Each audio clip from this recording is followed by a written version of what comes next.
Hey, everybody, and welcome back to the Illumineers Quest podcast, where we talk everything Lorcana. I'm Zach. And I'm Jacob. Thanks for coming on this journey with us. Okay, we're doing a meta follow-up very, very soon compared to when we thought we would, but I think we had the 10K last weekend, which was the first really, really big tournament. There was 186 players there, and so we can talk about the findings that we have from that, but also we mainly want to talk about how to prepare for a challenge or a big tournament like that, and what to consider in the meta and some of the choices that we make when making the decision on what to bring or how to tech for certain decks and things like that. So it's a meta report where we're talking about a lot of these things, but we're also talking about the preparations into the meta and knowing the meta and things like that. Because I think overall it can be a somewhat stressful experience, deciding what you're going to play. It definitely can be. Preparing for a big, challenge or set championships, what have you. So I think hopefully we can point people in the right direction that need a little extra help. Yeah, and I'll dive into this a little bit more when we get into it, but the quote unquote best players, there's more to than just playing the game. There's a lot of decisions behind the scenes going on that really impact your performance once you get into the tournament. And so we'll talk about a little bit about that. That's the the secondary-ish topic that we're going to cover today. So anyways, that being said, let's go ahead and get into it. So as always, everyone, thanks for supporting the podcast. Thanks for using the TCG Player affiliate link. We really appreciate all the support. We've been getting a ton of comments and emails, it feels like, lately. So for everybody that's been emailing the show, we really appreciate it. We read everything. And yeah, really appreciate all the engagement and reaching out and everything along those lines. So with that said, let's jump into it, because we have a very fun email that we got from Jonathan. So Jonathan just said that he wanted to reach out and say everything. He really appreciated the podcast and the positivity specifically. Some of the other podcasts can be really negative about certain cards and decks. And, I think the perfect example of that is the Bucky meta. I would imagine that we weren't overly positive about all of the Bucky meta stuff that came up, but there's certain ways that you can approach things you don't like and certain ways you can't. And so, it's just, it's a very good conversation.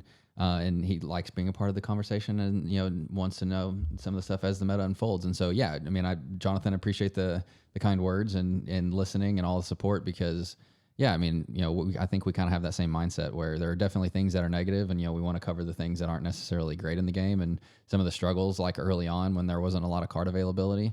But you have to roll with the punches, and you can't just, sit there and trash something nonstop, because nobody wants to listen to that nonstop. And the other thing is, too, most of the, I guess, more negative things that we've talked about have been fixed by now, Which is crazy. The amount of community feedback that it seems like they take. Maybe they already have plans on some of this stuff that we don't feel good about, but it seems like they take a lot of community feedback, which is fantastic. So I guess that's a really another, this game overall is a positive game. They fix a lot of the problems that we have. So yeah, I agree. Just in a good spot right now. But thanks, Jonathan, for the kind words. Yeah, and then secondly, he kind of talked on some of the audio issues that we've been having, and I have to say, I think I've had a couple comments, I've had a couple other people reach out and say things about it. So I guess I will address it since everybody's saying stuff. Yes, there have been a few audio issues, especially the echoing. I don't know how the echoing happened. It just randomly has happened in a couple episodes, and honestly, most of the time we don't have to edit things. There are definitely times where we do. But most of the time it's just really unscripted and raw, and we just kind of roll with it. And so I don't know how that happened. So yeah, sorry about the echoing in a few of the past episodes. And for the audio levels, we've tried really, really hard to tune these audio levels to be better. We've continued to crank it up little by little until people start saying it's too loud. And I didn't get any last week, so maybe we're at a good spot now. I don't know. Okay. We'll see. But anyways, thanks for letting us know about that. We're aware, and we're, new to this whole thing. And so we're trying to be better about all of that too. So one day we might sound like professionals, maybe. I hope the sound has gotten better, but we've gotten more comments about our sound. I think the production would be like professionals. I think we sound pretty good now. Yeah. Especially with the equipment upgrades and stuff, but yeah, we're wearing headphones now. We didn't do that before, so. No, we're headphones. We each have our own mic. Yeah. A lot of stuff has changed here, so. Before we were leaning over each other. I know no one saw that, but we were hovering in the middle of the table, like getting close to that mic so that it didn't pick up all the echoes and everything, but you could hear us both. So, okay. So, card of the week? Let's do it. You got a good one this week. Yeah, I think it's a very overlooked one, and a couple people have even said potentially like best card of the set, which is wild. But that being said, it's always the little things that like add up to be like the best card of the set. You know, like when we've started this and like we've said, Aerial Sonic Warrior, Mulan. God, what's the Mulan's? The Archer. I know it's Mulan something Archer. Oh my gosh. I don't know why I'm thinking Vengeful. I know that's not right. Skillful Archer? Let me look. Triple? No. Man. I'm pretty sure it is triple because triple shot Archer? Or that's Elite Archer. Elite Archer. God. Yeah. So like those big like heavy hitters that have like massive impact, you always think like those are the best cards. But if you think like looking back, like Popsicle. Yeah. I mean, I'm not gonna say that's necessarily the best card of the set, but it is up there. Yeah, it's one of those like staples that's like constantly always there, and something that's always there and always gets value should be like in the consideration. So anyways, Visions of the Future. Man, this is a fun one. The new what I would guess consider the develop your brain replacement. Sure. It's the 2-cost inkable sapphire item that says look at the top 5 cards of your deck. So you go from paying 1 ink to look at the top 2 cards of your deck to 2 ink to looking at the top 5 cards of your deck. So it's look at the top 5 cards of your deck, put 1 into your hand, put the rest to the bottom of your deck in any order. So essentially, you know, the Ruby Sapphire and the Sapphire Steel decks, you know, they try to, you know, control the game early, you know, ramp to get to a good state where they can then close out the game. And what better way to close out a game than to go 5 cards deep and find your dime and get to play your dime? Yeah, I've been playing against this the past 2 days in a deck, and it's been tough because like you're trying to sift through your opponent's hand a little bit, you know, trying to get out try to lure out that useful stuff, then, you know, go in deep, go wide, and then they do that and pull Be Prepared, and then you're toast. Or Be Prepared, or Flaversham or something. I mean, the one thing with this one is you do have to be like slightly careful because, you know, going 5 cards deep, you might find 2 cards that you want, and, you know, you're probably not going to get back to that other one.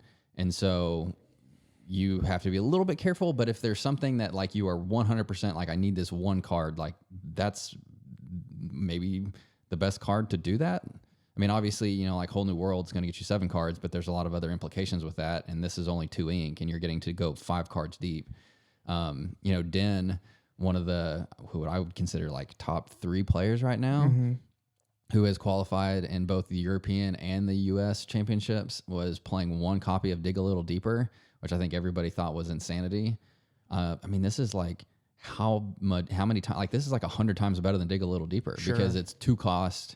I mean, it's not a song, but it's 2 ink and it's inkable, and you're going like 5 cards instead of 7 deep, I think it is. I mean, this is basically a mini version of the Legendary Merlin. Obviously, it doesn't search your entire deck for the 1 card you want, but if you built your deck and optimize it enough, you're finding something you need. Yeah, absolutely. So anyways, I think Visions of the Future was a little overlooked. I was initially not like super hot on it because I like to develop your brain on 1. You know, there's a lot of like ramp cards on 2 that you're looking for, whether you're playing 1 Jump Ahead or the new Tipo card. You know, my thought was if you haven't found any one of those, then you could play develop your brain on 1 to, you know, to go 1 card deeper into your deck to try to find one of those. But I think the trade-off of not being able to do that versus late game being able to like really find what you need is very much worth that trade-off. And so I've recently, I think end of last week, I finally bit the bullet and switched to Visions of the Future in my Ruby Sapphire build. I mean, personally, I'm always hesitant on an action that's not a song, you know? Like, I'm always like, this seems good, but who knows how, you know, useful and optimized, and like it's a fair assessment. I mean, anything like under like 3 or under probably like has a very strong utility behind it. But anything that's not a song that's like 5 or higher and has to have like very much like massively guaranteed value because, you know, you're probably spending your entire turn on that action, right? I mean, Absolutely. like Dragonfire's the perfect example. Like Dragonfire's fell out of favor because there's a lot of things that get very close to that value, but you're also getting a body on board, and so that's the perfect example. And that's the thing too. Like it's a super useful ability. Goes through just about anything. Yeah. But it's just you take your whole turn without a body. Turn. Yeah, you take your whole turn without a body most of the time. Okay. What's on our mind? Quick league recap. Notable matches we've had. I think what's on my mind is we have a Win-A-Box tomorrow, and so we are recording this, and then we are going to play test until midnight. Yeah, you down? I'm literally like, I will go as long as you stay awake. All right. We're at your house, so you're getting dinner. Yeah, we probably will have to do that. But no, I think that. So we have it's a Win an Enchanted tournament tomorrow. First one of these I've ever played in. Yeah, and it's the new Mufasa, so that's epic. I know. It's awesome. It's awesome. That being said, genuinely, what I'm trying to get out of this is going to. I think there's like 30 people signed up too. I don't know the last. Yeah, like it's insane. Like this is the biggest tournament I've played in since Set Champs, and most of those were smaller than this. Yes, I think there was only one that I played the last Set Champs go around that was this big, and I think it was at the same store. Yeah, and so I'm genuinely going into this. Obviously, I want to win, right? Who doesn't want to win? Yep. But I want real good, solid reps for Vegas. Like I want to get more practice. This week I spent a couple nights like really playing and testing and trying things out. I want really good reps. And so I'm really excited to get into an environment where we're going to have the opportunity to do that, and we're going to get to play some good games, and I'm going to get to play against different decks because most of the people that I've been playing against are, kind of always on the same stuff. Like I rarely play against Ruby Amethyst. I rarely play against Ruby Sapphire. Your opponents have, kind of tendencies too, and most of them are playing the same things over and over. And so, yeah, it's going to be fun. I'm really excited about the opportunity to get in there and compete again, maybe win Mufasa, but more importantly, get some really good reps in for Vegas. Absolutely. I think it's just, for me personally, like, I'm not going to Vegas, but I think this will just be great practice in general. Same for you. Yeah, same for you. Set Champs are right around the corner too. So even though you're not going to Vegas, we're like, are we 3 weeks away from Set Champs? Yeah. Or I think we're 2 weeks. Yeah, we're 2 weeks away from Vegas, 3 weeks away from Set Champs. Yeah. Like how that just runs wild, up on right? It runs up on you fast, doesn't it? It's wild. So anyways, yeah, we're just we're doing what everybody else is doing. We're practicing, testing, trying to figure out what the best moves for going forward are, and maybe any little tweaks to the decks we're playing. But yeah, we're going, having fun, playing Lorcana. It's good times, dude. Good times. Yeah. Okay. So you ready to jump into it? Yeah. Okay. So meta report follow up after the Charlie's Collectible show, Lorcana 10K in Atlanta last weekend. Or I say Atlanta. I don't think it was actually in Atlanta. I should have said Georgia. In Georgia, and there were some definitely big names that were there, and we have a lot of data to go off of now. So we'll start with that, and then we'll kind of, we'll wrap up with how, you can kind of use this information to make your decisions going into Vegas or your Set Champs. So if you haven't looked, again, I think we've mentioned this in the past, but my favorite resource to see the tournaments and to see the results and understand the decks that are being played in the meta is inkdex.com. It's a fantastic resource. So if you're not familiar with it, Inkdex, plural, is a fantastic resource to use to go see the big tournaments. They have I don't know, I think they have a log of like 2,000 tournaments. They have a lot of small ones, but you can look at the player counts of the tournaments and find the larger ones to see to get better results on everything. So this one was 186 players. It took place over 2 days, like I said, in Georgia last weekend, and the winner ended up being Brennan DeCandio, who is a very long-standing staple in the community at this point and has had a ton of success. I would say the vast majority of his success has been on Steel Song, and so it was not shocking to see him win on Steel Song with the massive power-ups that deck got this set. And so, yeah, we had Brennan winning in first place. We have No I'm Not, who's a member of the Labyrinth team and a massive, and what I would consider definitely like top 3 Ruby Amethyst players, and I think most people would probably consider him the grandfather and the best. So he's in there. You got Luca, who's like a rising star who won the last 10K at this place and has done fantastic in other regards as well. And then just a couple other like names I remember, but no, I think that by this point we're getting to the top 16, and so we can just kind of give a breakdown of like the total top 16 that made the cut. There's 4 steel songs. So again, I don't think that's like super groundbreaking by any means. And then I think, the next deck from our meta report that we did last time would have been Ruby Sapphire, and there was 4 Ruby Sapphires as well. So half of the top cut was those top 2 decks, which again, that's not super shocking.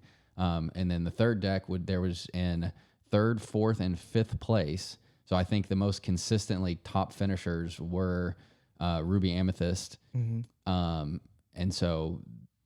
And then there was 1 more in the top 16 as well. So there was 4 of those. And then you kind of get to so that's 12 of the 16 I think I've covered. And then there's 1 Emerald Amethyst bounce tempo deck. There's 1 Sapphire Steel, 1 Amethyst Steel, and I think I'm missing 1. Or did I just miscount somewhere along the lines here? I think you miscount Ruby Sapphire. 1, 2, 3, 4. No. 1, 2, 3, 4. Yeah, I think maybe I've said 16. 4, or maybe it's Steel Song. 1, 2.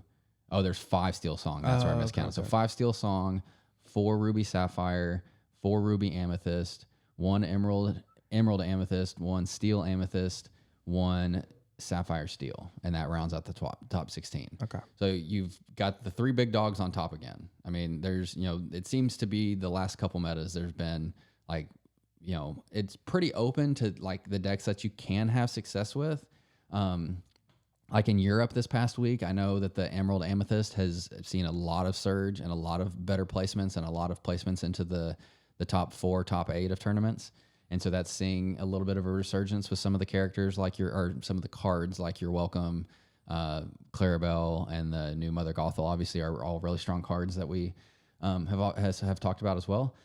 But in general, you can especially see by those top 3 decks having a vast majority of the share that they kind of, have the focus of everything. Mm-hmm. And so that's kind of where the meta share is. And so, diving into those a little bit, we talked quite, I would say extensively about the Steel Song and Ruby Sapphire decks, but I want to just touch on those a little bit because there are some nuances that I think we need to discuss.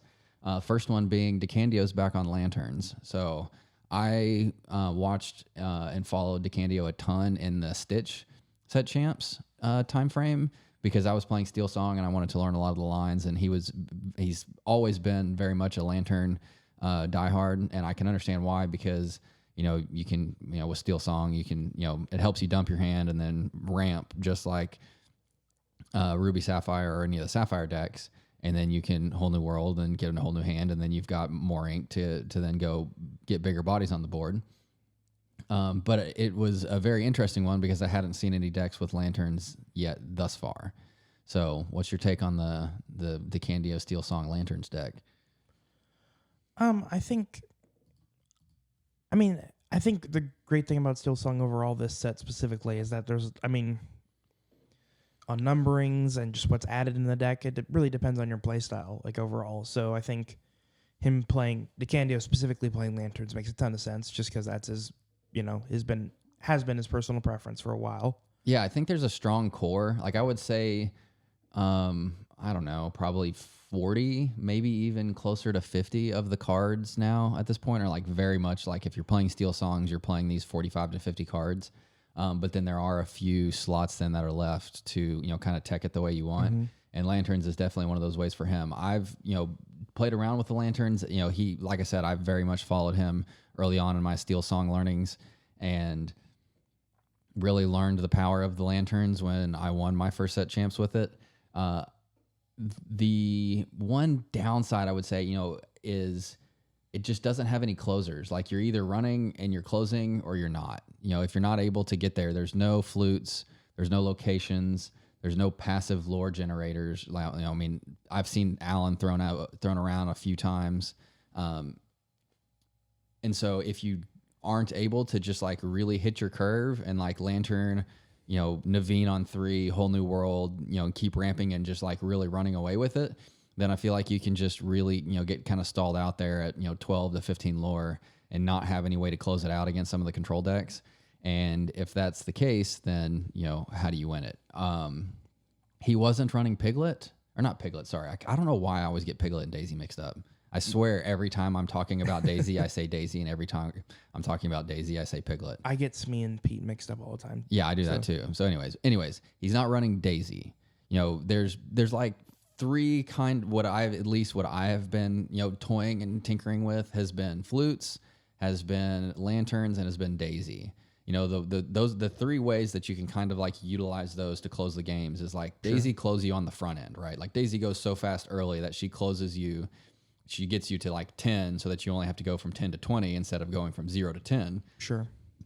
You've got flutes, which obviously give that passive lore, which each of the songs that you play late game to help you close the game that way. And then you've got locations, which locations in Steel Song have kind of been on and off. I think they've been more off recently, and so I'm not going to touch too much on that one. But then lanterns helps you, ramp earlier, get to bigger bodies, get to more things on the board mid-game to then put more pressure. And then obviously with Pete, that can help stop your Be Prepareds and continue to have that board control for another turn. And most of the time, when we've talked about Pete in the past, it's usually just one more turn you need. And if Pete gives you that one more turn, then you're good to go. And so that's kind of the thought process between some of the tinkering steps that I've made. The flutes, I think, are kind of dead, unfortunately. Pete, for example, if you're using flutes as your closing, tech or your closing tool, and your opponent's playing a Pete, well, guess what? Your flutes aren't closing it for you. And so at that point, I've thought I would just want something more consistent that's going to enable you to, make sure that you have that closing power. But I know you've been playing Steel Song too. So how are you feeling about it these days? So yeah, I mean, I think the toughest thing for me with this deck specifically is uninkables. That's by far the biggest thing.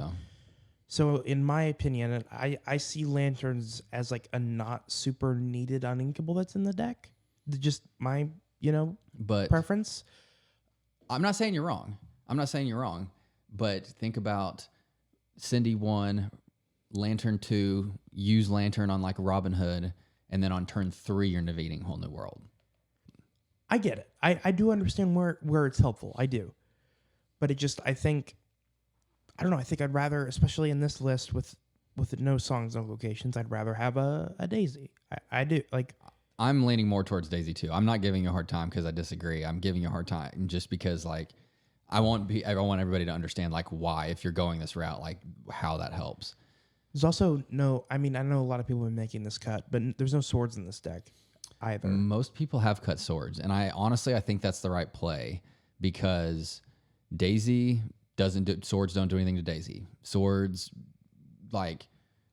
affects me, but it doesn't, banish me. Biggest thing is opposing piglets. I think that's the biggest value you're getting out of it.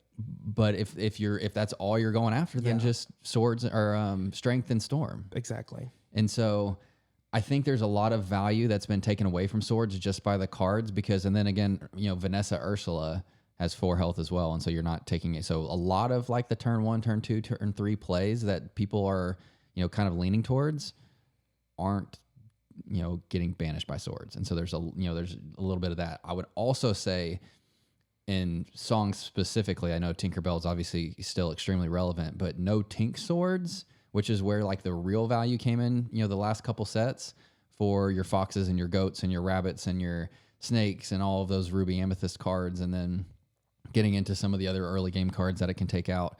No Tink, I think, honestly, is the biggest hurt for no swords in this deck versus those, smaller 4 body or 4 willpower, 3 willpower characters, because the Tink swords line is what was really, really powerful. Yeah, just the sword singing is meh, okay.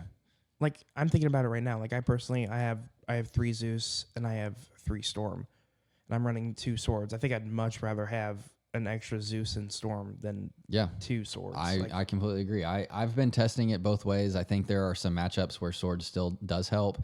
Again, that kind of goes back to knowing the meta and understanding what's coming. I've played a couple games at League the last 2 weeks against Mufasa decks, and I think even in the Winnabox I mentioned I played against Mufasa, and I was still running swords on the Winnabox tournament. I was not running swords the last 2 weeks at League, and the Mufasa decks are very, very difficult to deal with without swords because, they have a lot of those beefy characters that have the pre-damage on them already. And so if you've got swords, you kind of just, clear the field and keep trugging. If you don't have swords and you need to take out multiple things, then it becomes a lot more difficult. And so that's the only matchup that I've seen personally where it would have been a big impact. And so there is some consideration there. But I still think, like, in general, especially considering like your DLCs and your much bigger regional tournaments and your set champs, unless you know that there's going to be a big metagame around that, you probably should not run those as well. But again, that's just like my understanding of like our current situation and our current meta and where we are. That's why I kind of lean that way. For sure.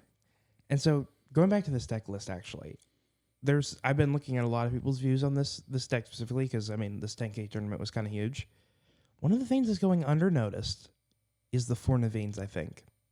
Yeah, he's very much on the you run Four Naveen's camp. So I'm also like a part of like I don't like running, especially if it's inkable, less than 4 of the characters, inkable characters. So I'm kind of a fan of running, the No, you're just a fan of running 4 because you just want to have a very consistent deck and run 4 of everything. Sure. Like, yeah, I agree. But like that's just my preference. Like, I love consistency, especially like when you're able to optimize it. That's fully optimizing it, is making sure you're as consistent as possible. That's optimizing it. But what if you're leaving out tools that you need to take care of friend situations? Because the counter argument to that is you have less answers to, key situations. Sure. I mean, I agree with that, but I think especially now 5 sets in, you can really build your deck enough to where you have 4 of everything and you have pretty much answers for everything if you built it right. So you have an answer without swords in your deck for everything? For most things in the meta? For most things. You just said all things before that. So now we're contradicting. All right, fair. Most things in the meta. I'll change it. Okay. Well, there we go. Good job. Yeah. I got you on that one, didn't I? Boom roasted. I like it. To be honest, that was the wrong one. I was gonna go for the dunce, but I missed it. I don't remember which one that is. So, anyways, the other one worked. So, but no. So I think we can kind of move on from that one. But and when we get into like the Vegas talk, we'll go back to that one for a second. But yeah, so moving on to the Ruby Amethyst, I think this one's been kind of tuned in 2 ways. And so again, or no, Ruby Amethyst, Ruby Sapphire, it's been tuned in a couple ways. Like there's a very big heavy early Sisu game package with the Daring Visitor that enables you to take off the 1 or less cost characters because of all the aggro stuff that might be out there. There's obviously a hyper aggro deck that was running around. Very rampant at the beginning of the set. I think Steel Song's kind of put a stifle on that now, but there's still obviously an opportunity. And so if you're not running those, then you can kind of be punished a little bit there. So that's, very much around that one. And there's the more control-y version that does have a little bit more of the bigger bodies and the Chichas to continue like the draw package later on, which I'm a huge fan of the Chicha. But again, we're getting into like a very, big uninkable consideration here because Ruby Sapphire is very uninkable to begin with as well. And I always like to devote all of my uninkable slots in Ruby Sapphire to the removal package just so that you have as much removal as possible. So your Medusas, your Sisus, your Be Prepareds. The list that came in second place in the 10K was back on Scar, which I imagine is very much an aggro tech because it can go really potentially take out an entire aggro board in one swing with it, his ability to re-ready after banishing a character. I also see that as like an under the sea counter, with like the Muses and Ariel. If you are able to get a Scar down and kind of, take all those things out, those are very critical cards for them to have on board. Yeah, I mean, I think this is a very, aside from Scar, I think this is a very standard Ruby Sapphire list. You've got Tipo, Visions of the Future, which we just talked about, your Maui's obviously, Tomatoes, Lucky Dimes, Maleficents, and then your draw package being Garamatala, Hiram, and this one has the Chichas as well. So nothing really groundbreaking here, but again, this is just one of the, I think most consistent decks these days. And if you're able, to take this into a good meta where you don't have a bunch of aggro, then you're going to have a really, really good time playing this one. Did you not mention Mufasa? I thought I did. Maybe I didn't. I guess I missed Mufasa somehow. Yeah. So this is definitely more on the control-y version because it has 4 Maleficents, 4 Tamatoas, 3 of the new Mufasas, and then 3 Scars as well. So it's very, very high top end. And if I counted right, it's 22 uninkables they're running. Which that's about the norm for Ruby Sapphire because you got 4 1 jump aheads, which again they're uninkable for sure. But early on in the game, you're dumping them out of your hand pretty quick and getting the value from it. And then with the Fishbone Quills, obviously you don't care quite as much about the uninkables because if you want to ink an uninkable with Fishbone, you just go ahead and do it. But yeah, I think this one is really strong. It's definitely one of the top 2 decks in the set, as we've talked about in the past. You just really have to be careful going into aggro. If you know that you're in an aggro heavy meta, then you have to be careful in the way that you tech the deck. So that you don't just get ran through before you can get to your Be Prepareds or your Sisus, which actually, now that I'm saying that, he doesn't have a big Sisu. He's not running any Sisu. He's not running any Sisu. So that is definitely a different tech. No on ice. Yeah, no Sisu on ice. Just Ruby Sapphire. No ice or Sisu. Yeah, no ice, no Sisu. Okay, so moving on to Ruby Amethyst. Again, this one's like, I think we've talked about it before. This is just like the deck that won't go away. It has so many core amazing tools for draw, for passive lore gain, for control, that it's always going to be there. The way that this one has kind of come, and I know we mentioned this when we were talking about the meta report, is it kind of just like waits and lets the meta settle, and then it just techs against it. The perfect example of that was last set with the Flynn Rider. Once everything started to go like really control heavy, people just started playing the Flynn Rider and getting 6 lore off of the early game from his, ability trigger. And then, everybody had to like rethink their whole start to everything. So, yeah. And I think that's overall the best thing that this 10K tournament's going to add to the meta is like, okay, we're solidifying now. We've got, we kind of know the direction we're going and where the meta's going. So now we can tech around stuff. And on top of that, yeah, a lot of people going to Vegas and going to Birmingham, I think it's Birmingham in the UK, and even Toronto, or not Toronto, and even Seattle later on. This, like myself, I'm not saying this in a negative way at all, but people very much like want to understand like what's winning so that you can, kind of play into your strengths with those decks or, tech against it, to your point. And so, yeah, there's going to be a lot of people coming back to Ruby Amethyst now that, it sees the consistency that you want to be a top performing deck. I think the thing at first that was pushing people away from Ruby Amethyst is that it's basically not playing any new stuff, There's a few new things, but definitely not much. So again, and no, I'm not list. It's all old stuff with 2 libraries added. Which, personally for me, I thought if there's one card that will be added to Ruby Amethyst, it's Library. Like, that just made the most sense to me, but... Yep. So he's running Chernobog and Magic Broom, which are your, like, quintessential put in the library and banish and get 2 cards from it. And so that's extremely, extremely powerful to just, to be able to get a body on board, do your little shenanigans with your bounce or your banishing, and get the cards from it. And so everything else is pretty stock. We got 4 Flynn Riders, 4 Snakes, 4 Brawls, 4 Friends, 4 Foxes, 2 Crabs, 4 Sisu, Emboldened Warrior, 2 Libraries, 4 Goats, 4 Rabbits, 4 Queen's Castles, 4 Mauis, 3 Tremaines, 4 Be Prepareds, 1 Sisu, Big Sisu. So again, it's like all stock. It's all there. It's all the same. It's very tough to play against. And so I will even say, so now that we can kind of like, we kind of already started to like, sprinkle in some of the talks about how you start teching against the things and how you get ready to use this information into your next events. How does DeCandio's Steel Song version, the only game he lost was to this deck. And I can totally understand why, because if you don't go out fast enough and can't just keep questing, then, that's obviously where the control game comes into play. And I think the biggest advantage that this has is, the Crabs and the Foxes being able to like really trade into those singers well. Whereas, your Flynn might die early, but that's fine because then you bounce a fox or you put a crab on board to buff it up to take out whatever it is that just saying to take out the Flynn. And so it's a lot harder to keep those singers on board early game than it is in other games or than it is against other matchups. And so without any like real closing power, I can totally understand how DeCandio was not able to beat No, I'm Not in this deck.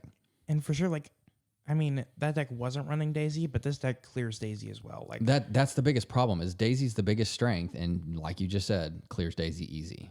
So I just with Crab and Fox specifically is where I was going. I think that's the normal. I mean, even Brawl 2 throw in there, but and then in most of the lists, there's not an easy way to clear locations. The Queen package was the best way to clear locations previously, and so if you're not getting early game board control and like really ramping and doing your whole new worlds and continuing to put a bunch more characters on the board to continue questing with, I just don't see you winning this late game. And so this is the one matchup that like really worries me with the current Steel Song lists because, to your point, there's no really good closer. If you're putting flutes in there, I think you're really, really hurting yourself into the mirror match. And if you do put flutes in there for this match, then if you don't put flutes in there, then you're really hurting yourself into this matchup because in set 3, that was Steel Song's best counter to Ruby Amethyst was those flutes and the ability to get that passive lore late game that it hadn't had before. And so, yeah, I really do kind of see this as like a very big triangle where Steel Song kind of takes out, a lot of like the other meta, and then can kind of struggle into this potentially, and then definitely struggles into Ruby Sapphire, and then this kind of eats up Ruby Sapphire, and Ruby Sapphire eats up Steel Song. So we've got a little bit of like this little triangle, vie for power, and so it seems to be very matchup based at this point. And you know what values from that the most? Every other deck outside the top 3, because they fully know what the top 3 is. Agree. And they can do all this fun stuff that the other decks can't do. Run there's no Emerald in the top 3, so there's quite a few decks that run Emerald. I think outside Emerald of the top 3. I think Emerald Amethyst is like I said, it's already shown some sparks in the Europe scene.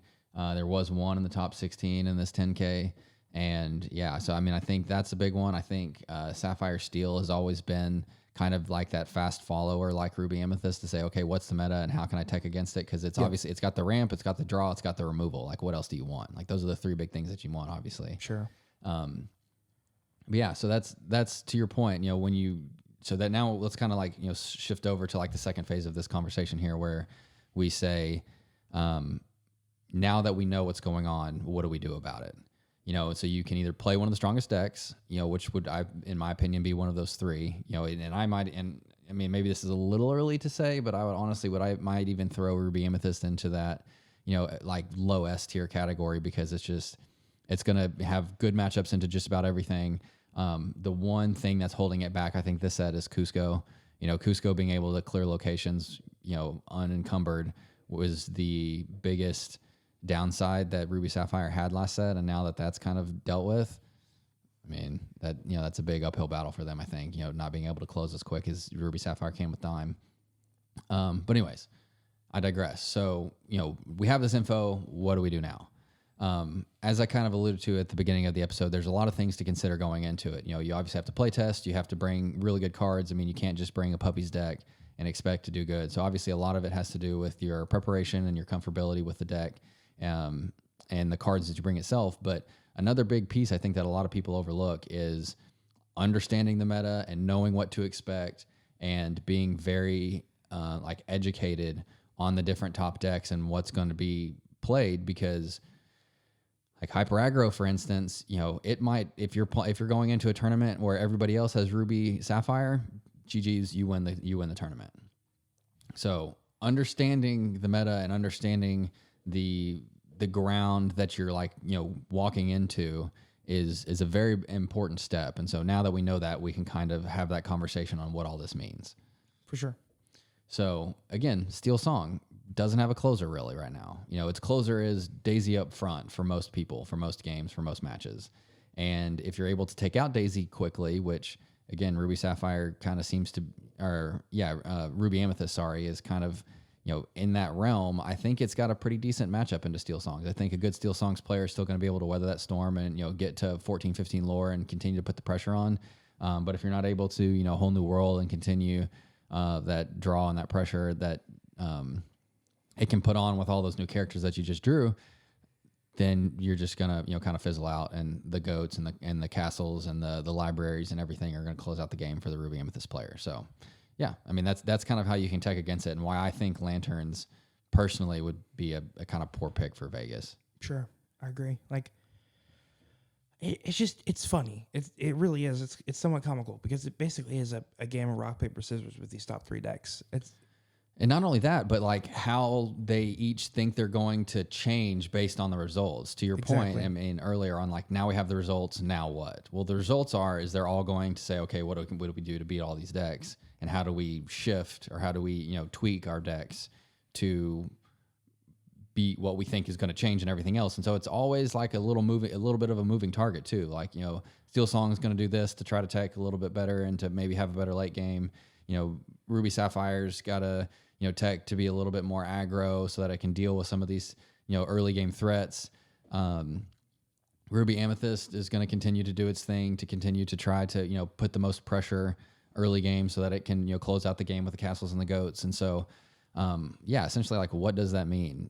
I think it really just, comes down to your understanding of the deck, your understanding of the play style, your understanding of like the win conditions of the cards that you're playing, and your ability to then like capitalize on that.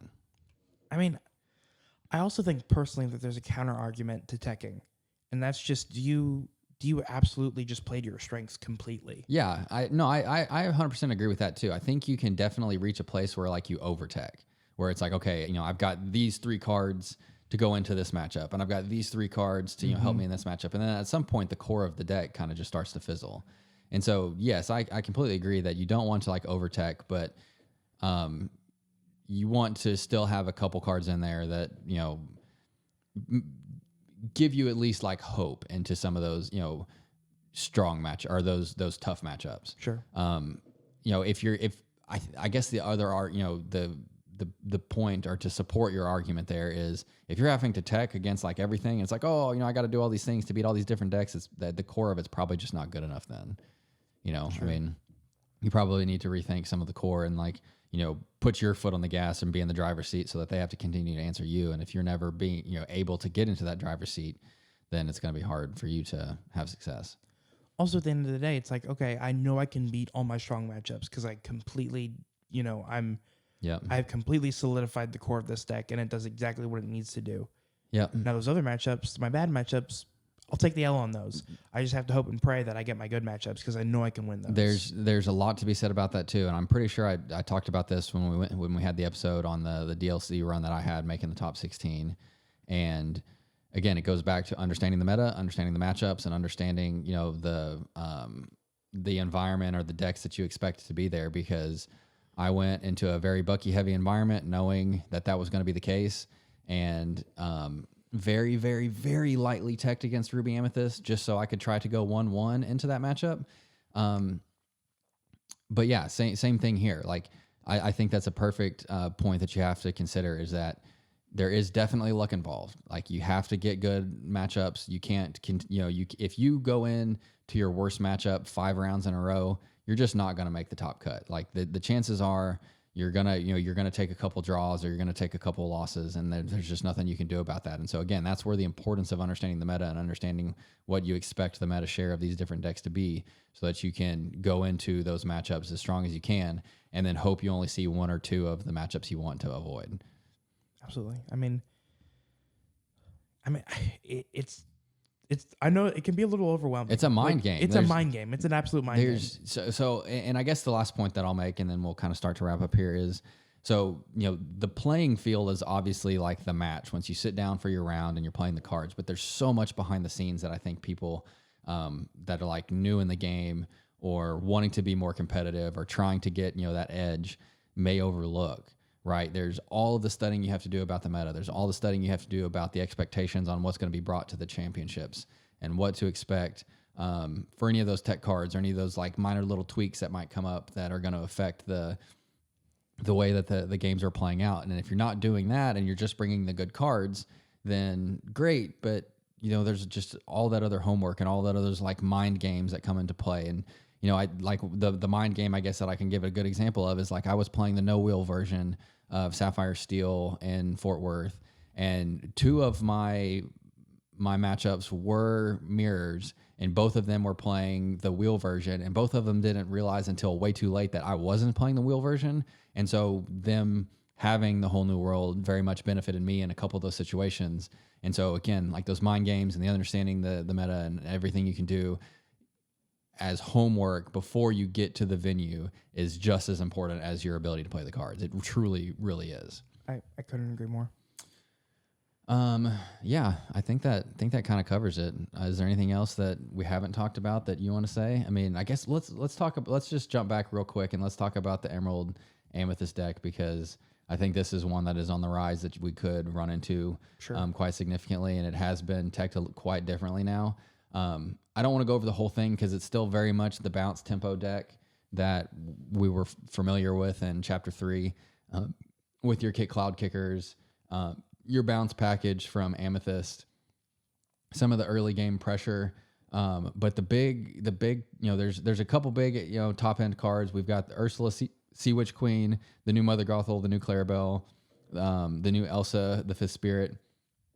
But I think the overlooked cards that if you're not like super up on the current metagame is Lyle Tiberius Rourke and the Emerald Chromacon. So those two are the ones that I think are like really make this deck scary for me personally. This week, Lyle absolutely cooked me because I wasn't prepared for it. Yeah. And it cooked me. Especially in songs where you have a lot of little things that are easy to trade with. Yeah. Lyle, so again, Lyle is a 3-cost uninkable 2/4 stat line quest for one character in Emerald, and he has the ability that says when this character is played, you may give another character Reckless, and so that's really important for shutting down opponents' Flavershams if they're trying to draw, or other important like big body questers that are they're trying to quest and like run really fast. That obviously keeps them from doing that. It obviously makes fragile cards easy to then banish because then they have to make the choice to go into the challenge themselves if there's no way that they can get around that. If there's no way to clear the cards, the challengeable cards with other cards on the board, then they have to go in and challenge and potentially banish themselves. So yeah, Lyle is a big one for sure. And the other one being Emerald Chromacon, which says during your opponent's, so it's very key that it's your opponent's turn. Whenever one of your characters is banished, you may return chosen character player's hand. So you can do that on both sides. You can return one of your keep cards if you want to, or you can obviously then bounce one of your opponent's cards back to their hand as well. So that's a very, there's not a ton of like item removal these days. I mean, there is a little bit of late game in some of the Sapphire builds with your Cuscos, and I guess I even consider Hideaway is played a little bit here and there. But there's like, it's not like back in the day where Benja was everywhere. It's not like back in the day where like Beast Hardheaded was everywhere. Mm-hmm. There's a lot less of that running around. And so an Emerald Chromacon that can just constantly bounce things that keeps you from being able to challenge because all it's going to do is bounce one of your characters too. Makes it really hard to create positive trades. It makes it really hard to whittle your opponent's resources down. And so it almost turns the game into just like a straight race. And so if you're not able to, outrace them or outvalue them or, clear the board and, whole new world or do something that's going to really like disrupt their gameplay, not being able to deal with Chromacon can be a very unfortunate situation. And I mean, there's a lot of cards down that are kind of playing into that idea of you somewhat playing during your opponent's turn. Like, yeah. To the Chromacon's example, like you're returning cards back to your opponent's hand during their turn, which means obviously they can play it again that same turn if they play it right. But like just that control even during your opponent's turn is really interesting, and I think a new concept that's being introduced to the meta of the game now. Yeah, I mean, same thing with like Daisy. They get a draw on your on your turn. So yeah, I think it's just important to at least to talk about that because to this point it's been very sparse. But Artabax, the grandfather of Emerald Amethyst, is back on it. And like I said, it's definitely ramping up in the European scene, and would not be surprised if this has a very strong share of the meta going into Vegas and Birmingham. So Yeah, I probably should talk about that one a little bit earlier, but I think that kind of covers it. Obviously, we've talked about Clarabelle before. She's utterly broken late game, so pretty strong one there as well. So, all right, I think that does finally cover all the thoughts I have for today. A little bit of a meta update, a little bit of like considerations, knowing the meta and how to read the meta and how to use the meta to your advantage going into these big tournaments. And so hopefully that, for anybody listening that is going to Vegas or Birmingham, gives a little bit of insight, maybe gives you a little bit of pointers to give you maybe a little bit of a leg up going into those big events. And obviously for anybody going, good luck. And we want, a lot of the community to have as much success as possible. So let us know if you do, by the way. That'd be awesome. Good luck, everyone out there. And I think that covers it for this one. So we'll catch you guys next time. Thanks. Bye, guys.